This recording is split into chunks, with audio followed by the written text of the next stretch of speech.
Nature is the best teacher, nature is the best healer. ఈ పరిణామంలో వ్యవసాయ రంగంలో వ్యవసాయం మొదలుపెట్టిన తర్వాత అంత అద్భుతంగా ఏమీ సాగలేదు. ఎన్నోసార్లు ఆటుపోట్లు ఎదురయ్యేవి, ఎన్నోసార్లు అతివృష్టి అనావృష్టి ప్రభావం ఉండేది. ఒక్కొక్కసారి అతివృష్టితోటి కొన్ని నెలల పాటు వర్షాలు పడుతూ ఉండేవి. ప్రాంతం అంతా బురదమయంగా ఉండేవి, వేసిన పంటలు పాడైపోయాయి, పంటలు వేయడానికి అవకాశం ఉండేది కాదు, పొలం అంతా గడ్డి మలిసిపోయేది. మళ్ళీ ఆ గడ్డి బలిసిపోయిన తర్వాత దాన్ని కంట్రోల్ చేయాలంటే భూమి మెత్తగా ఉంటుంది కాబట్టి దాన్ని బాగు చేయడం సాధ్యమయ్యేది కాదు. ఆ కాలం అంతా, ఆ సీజన్ అంతా వృధాగా పోయేది. ఒక్కొక్కసారి అతివృష్టితోటి అనావృష్టితోటి విపరీతంగా ఎండలు కాసాయి, వర్షాలు ఉండేవి కాదు. ఇప్పుడు మనం ఎల్నినో ఎఫెక్ట్ లాగానే అట్లా కొన్నిసార్లు వర్షాలే లేకుండా ఉండేవి. ఎక్కువ వ్యవసాయం అంతా వర్షాధారితం కాబట్టి ఆ పరిస్థితులను కూడా మన ముందు తరం మానవాళి చూసింది. అంటే వ్యవసాయం గురించి మనం సమగ్రమైన డాక్యుమెంట్ చేస్తున్నప్పుడు ఎటువంటి పరిస్థితులన్నీ దాటుకొని ఇక్కడ దాకా వచ్చాము, ఇప్పుడు ఎక్కడున్నాము అంటే ఆ పరిణామాలతో పోల్చుకుంటే ఎంత గొప్ప అడ్వాంటేజ్ ఉన్నాం.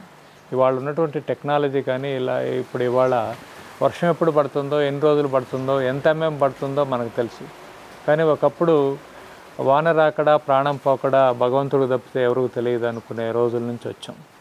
ఆ పరిస్థితుల్లో చాలామంది పెద్దవాళ్ళు చెప్తూ ఉంటే నిజంగా ఒక మానవ జాతి మనుగడకి వ్యవసాయ రంగంలో వాళ్ళు పడ్డటువంటి శ్రమ గుర్తుకొస్తూ ఉంటుంది.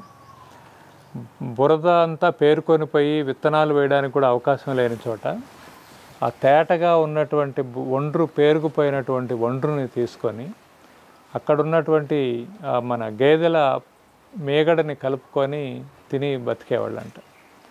సో అలానే నాగజముడు అని ఈ క్యాక్టస్కు సంబంధించినటువంటివి, అంటే ఏ పరిస్థితులు ఎలా ఉన్నా అటువంటివి ఉంటాయి కాబట్టి ఆ నాగజముడు ఫ్లవర్స్ కానీ ఫ్రూట్స్ కానీ అలాంటివి తిని బతికేవాళ్ళంట.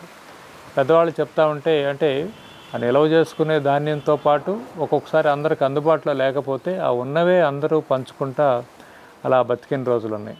అందుకనే కాదేది కవిత కనర్హం అన్నట్టుగా ఇది తినొచ్చు ఇది తినకూడదని లేకుండా ముందు సర్వైవల్ అయితే ఎల్లకాలం ఇలా ఉండదు, ముందు ఇంకా మంచి రోజులు వస్తాయని ఒక పాజిటివ్ హోప్ తోటి ఒక తరం ముందుకెళ్ళారు కాబట్టి ఇవాళ మనం దాని గురించి మాట్లాడుకోగలుగుతున్నాం.